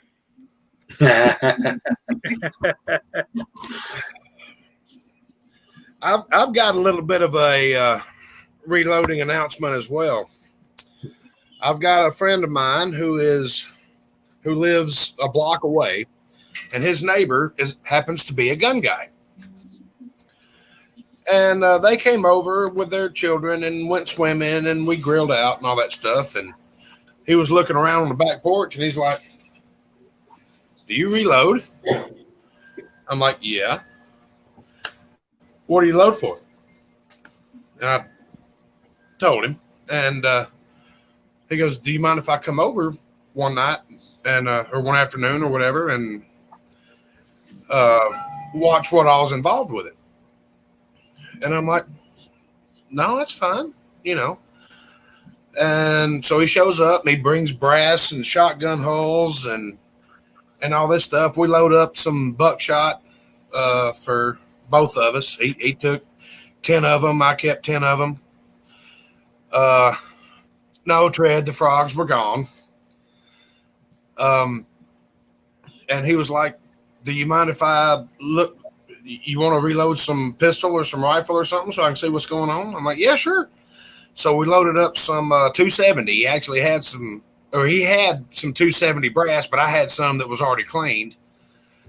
And he's like, "Those are factory rounds, so they're once fired." I'm like, yeah, sure. And we loaded up 2270s, and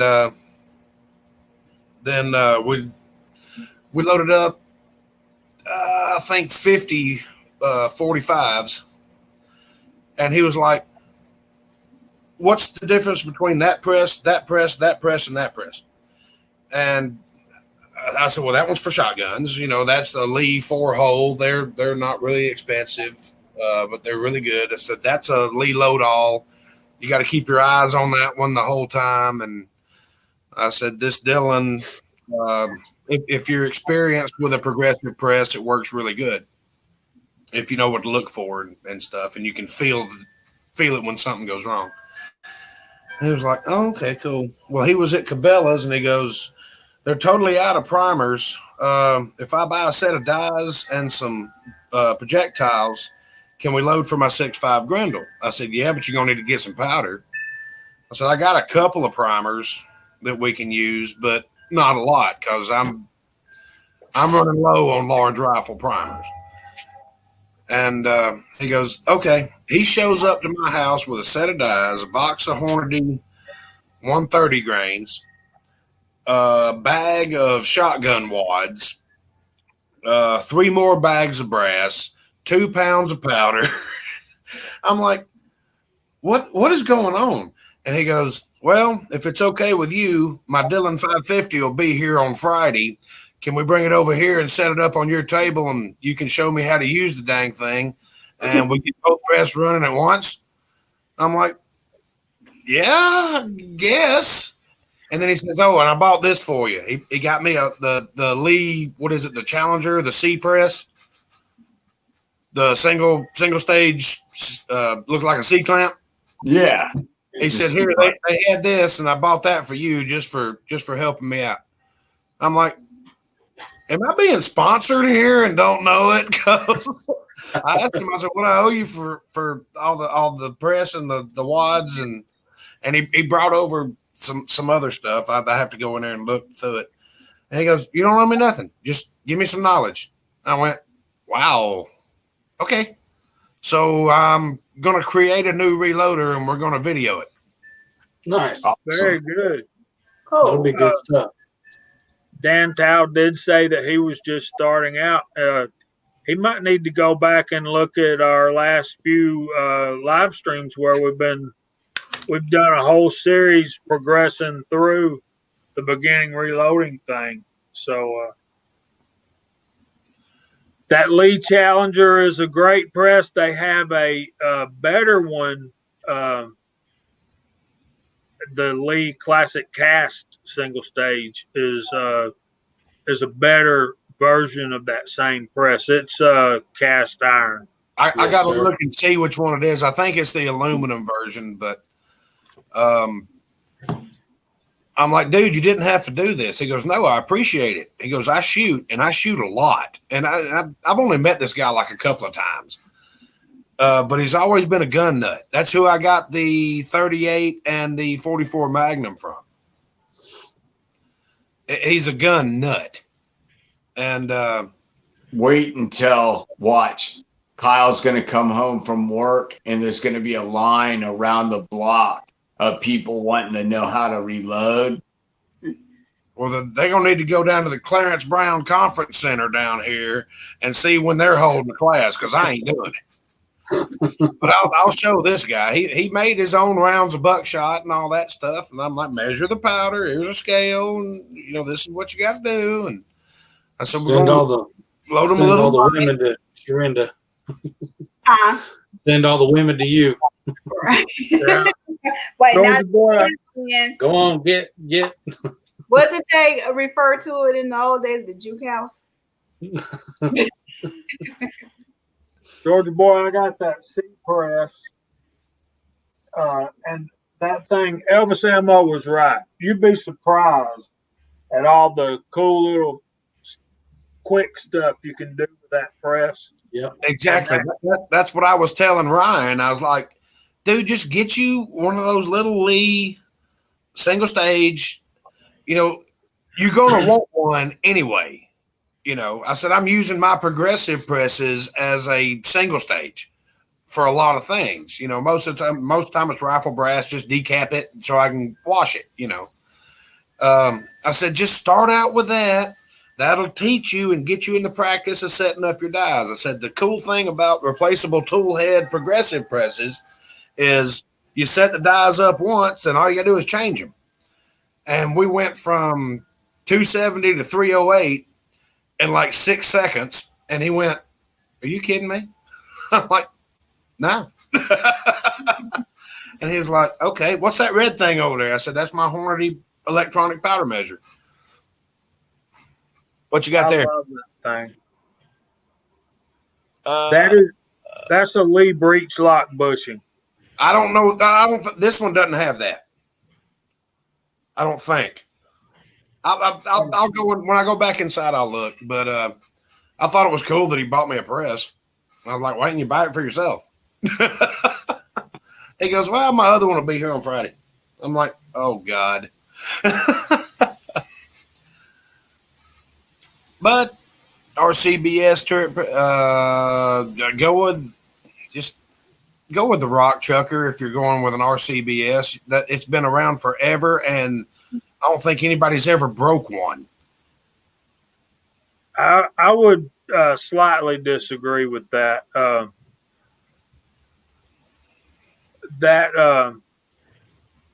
think RCBS makes that Summit press, and it's kind of like the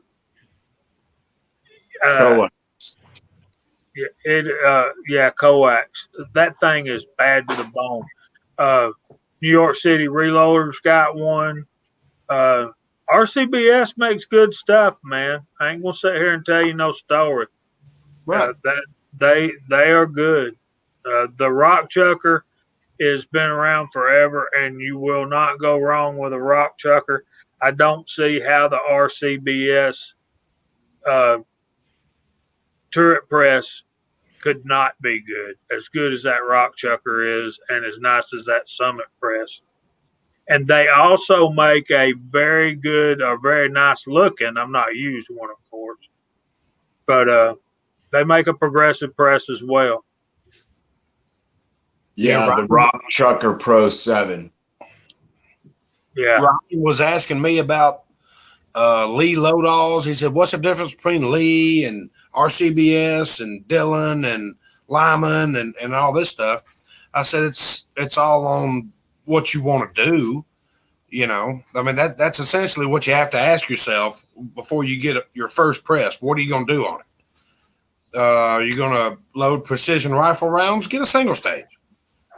Size all of it, prime all of it, then charge all of it, then, seat all of it, then crimp all of it. That's fine, because you're not going to load 1,000 big rifle rounds at one time. Or I never have. I was going to say, I don't know. There's some of y'all on here. Hush your mouth. Yeah.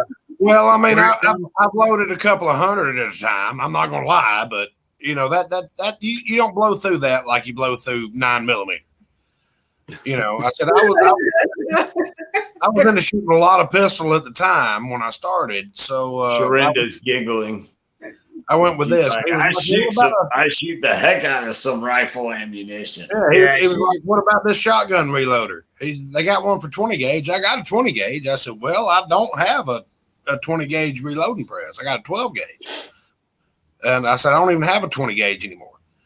He was like, well, hell, it's cheap enough. I might buy one of them. Is Lee stuff any good? I said, let me tell you, Lee stuff, the quality is there, but the customer service surpasses almost anybody. Because if you've got one of their little online accounts with them, if something breaks, they'll send it to you. They don't care. There's no questions asked. Yeah. I said, Dillon's the same way, but you paid 3 times for the press. But you're 3 times less likely to break the piece. So, right. It's like you can get as much, pay as much or as little as you want to get into the reloading.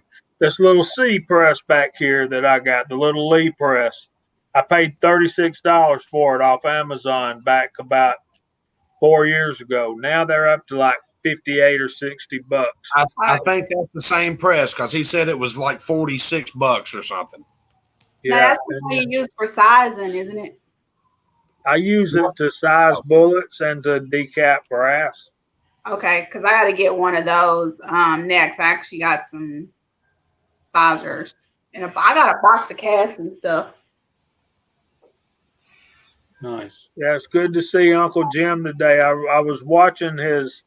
I got him out of line. I didn't get a notification for the first 22 challenge he did, and then the second one, I watched it, and then I went back and watched the first one, and then wife called me for supper, and then it was time to do this. So I'm halfway through that first one, but I want to thank all you guys that did the 22 rifle challenge, the 22 for 22 at 22. So for Justin's final mission, and mine came out late last night, and there's a link in my video to make a donation, and I challenge all of us to just to donate. Just donate $22. If we all donated $22, Yep. you know, well, there's 35 of us on right now. So if we did do the math, I mean, I don't have my abacus out here by the reloading bench, so yeah, and you'd have to take your socks and shoes off to do that. So, you know that's right.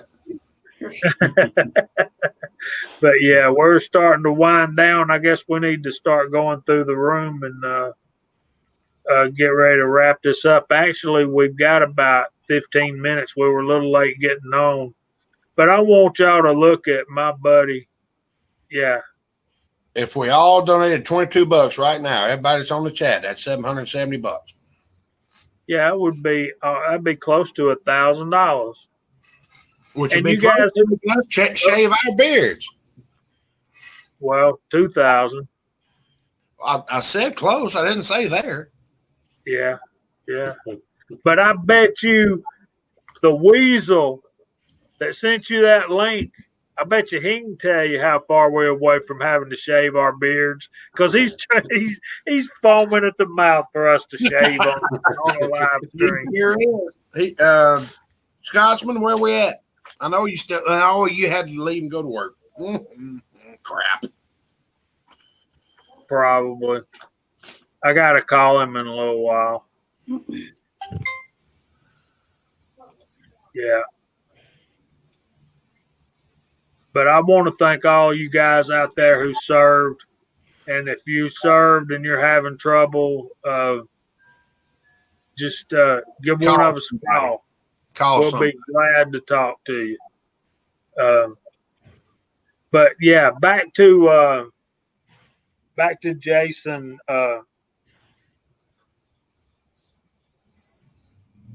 Is he leaving? Asking about the best press to do 9mm with. To do bulk 9mm, I would get either this Lee Breech Lock Pro or the Lee 4-hole turret press. You can set that Lee 4-hole turret press up to do like a semi-progressive thing where it's turning the head and 4 pulls of the handle and you got a finished round. Or you can use the Breech Lock Pro, and I got to do a video on that. That press I've been tinkering with it, been playing with it and using it some, and I'm getting pretty dang good with that thing. I know I can't keep up with you guys on your Dillons or anything like that, but yeah, man, I can do like 100 rounds of 9mm in less than an hour, and then stop and fill that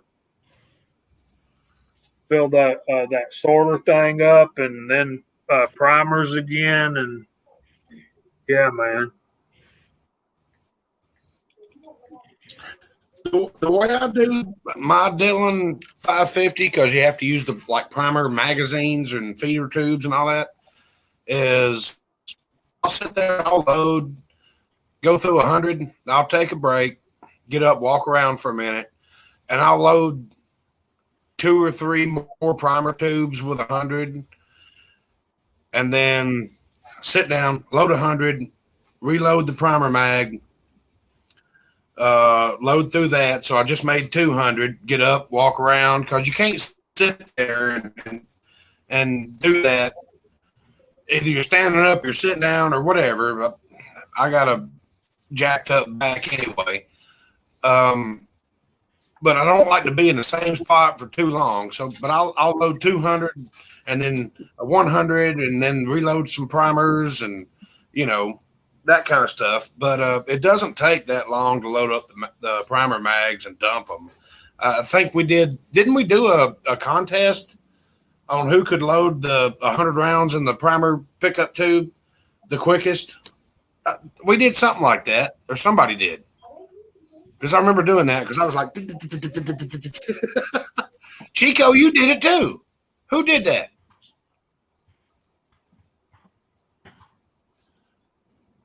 Chico knows. I remember that.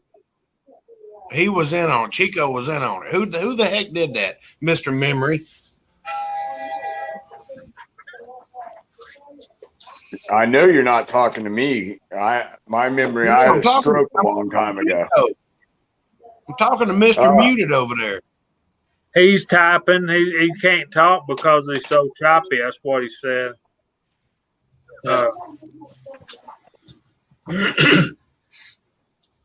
So they got a good trick about vacuuming stuff up with your knee-high hose.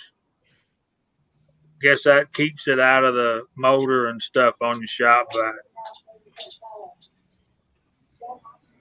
So I don't remember doing a 9mm thing. Anyway, so let's start. Chico can't do it now.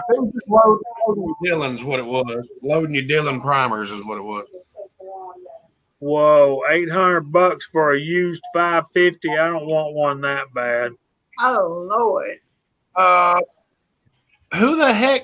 No, you can buy a brand new shipped to your house for $560 if you pay the extra shipping. Yeah. Oh, is it a $750 or a $550? A $550. That's crazy. That is nuts. No, way. No, Ryan just bought one brand new from them. It's he didn't pay the extra shipping, so it'll be probably next Friday before it gets here. Well, let's start. It was like $5.96. Clear this thing up, and I want to thank everybody that dropped in tonight. So, Sharenda, ladies first. You want to start us off? Make sure you plug the Tuesday night thing. So make sure that you guys start asking and offering to show the lady how to reload, because we are actually liking it way more than you give us credit for. And I also work over on Tuesday nights at 7 at the the Reloading podcast. Okay. There I'm also picking their brain. So I'm like the guest that just won't go home.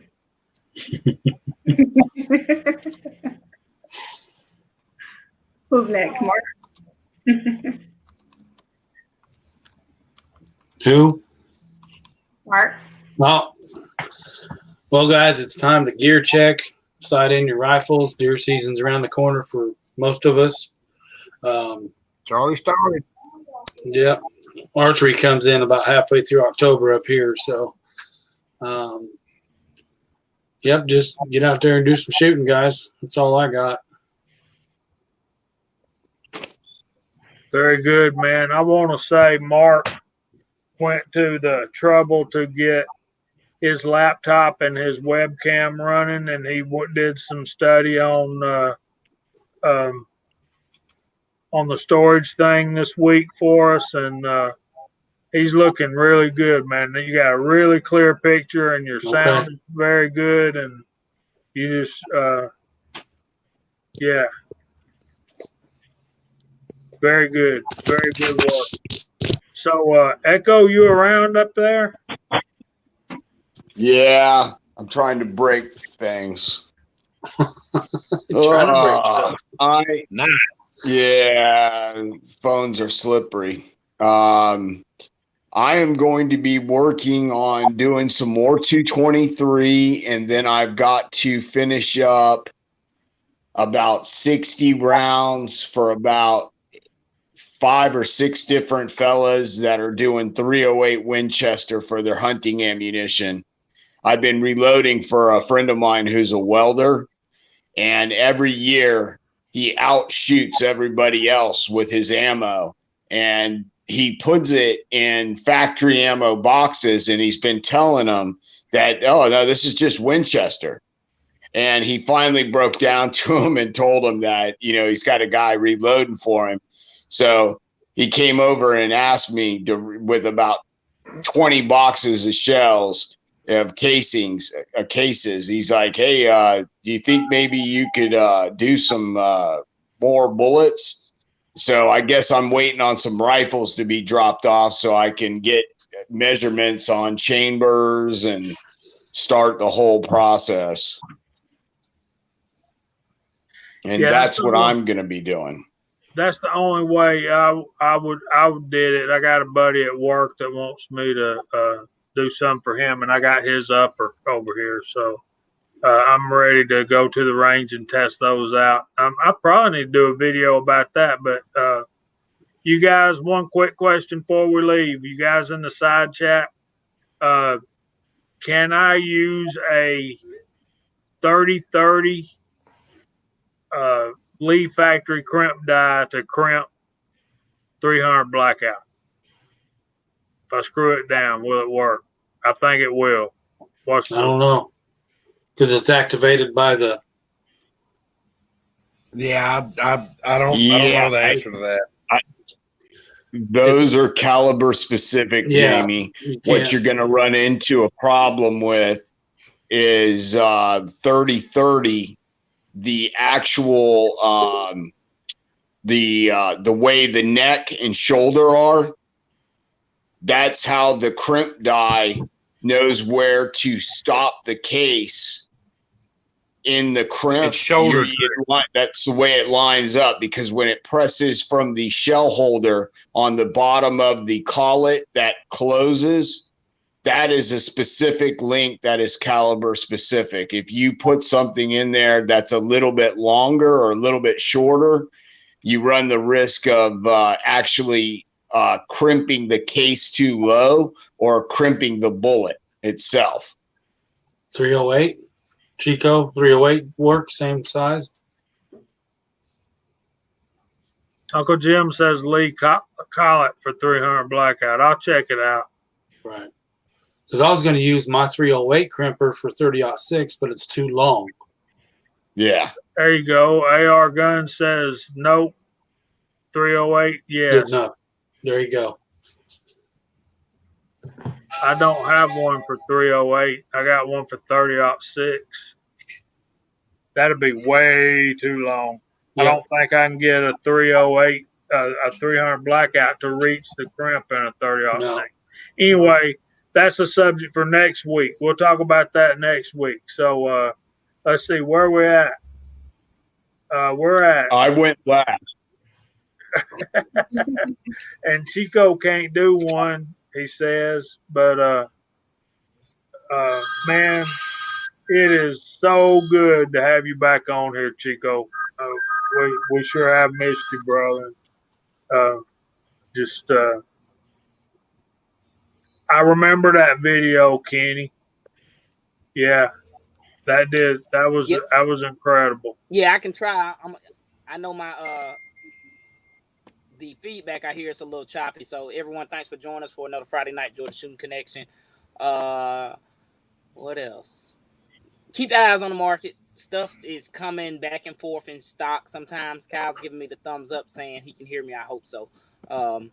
So I don't know much what to say, but thanks for joining us. Make sure y'all hit the like button because that does get us more exposure. I don't know if y'all seen my text in the side chat. So appreciate it. Good seeing everyone. Thanks for joining us. I'm gonna mute before it starts messing up again. Good to see you, buddy. Ain't it great to hear that, y'all? Who's got the good, bad, and the ugly as their text home? Because that just drove my dog nuts. I did it.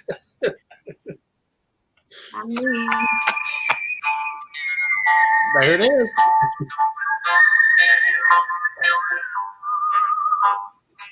Okay. Thank you. Oh, she's jumping up. She's ready to go. That's funny. That baby girl. She's right here. She's like, "What's going on, Daddy?" Hey, West Covina, what's up? Oh, better late than never. Yeah. Good to see you, Pat. How you doing, brother? Always From the good, I guess the it's bad, up the to ugly. I guess it's Think up it's to me now. Close us out, or Yep. It's your call.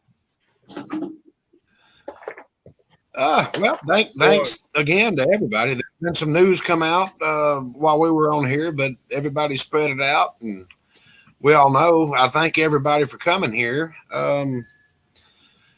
Tomorrow's going to suck.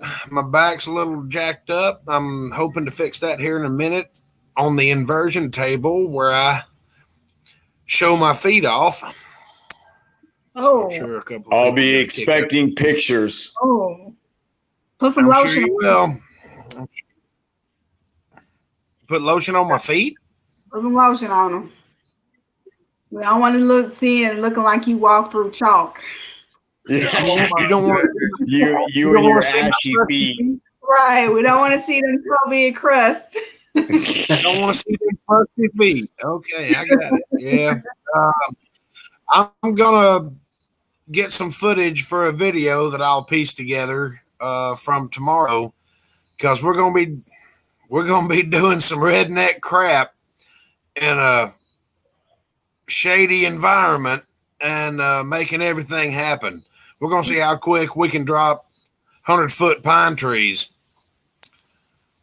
about 2 feet at a time. We're just trying to get them on the ground. My buddy's got some trees that need to be dropped, and he's got a 33,000-pound, 80-foot man lift sitting in his driveway right now and waiting on us to get over there tomorrow. And hell, I can hardly get out of this chair. But it's going to be fun. That's 5 smokes. Who? I smoke a lot more than 5. He's like, I smoke 5 at a time. Uh-oh. I can do that. Okay, guys, thanks for joining us. We'll see y'all next week, Lord willing. Great to have Chico back. Great to have Mark, Echo. Mr. Renda is back, and it's always great to have my brother Kyle up with us on here. And we had a good crowd tonight. Maybe next week we'll have even more. I hope God blesses y'all all real good. Be in touch with us on Georgia Shooting Connection on Instagram, Georgia Shooting Connection at gmail.com. Check out Uncle Jim tomorrow night, and check out for domestic and the domesticated foreigner now on Sunday nights at 7:00 on the Crazy Scotsman channel. Good night, guys. We're in touch. Y'all be in touch. We hope God blesses y'all real good.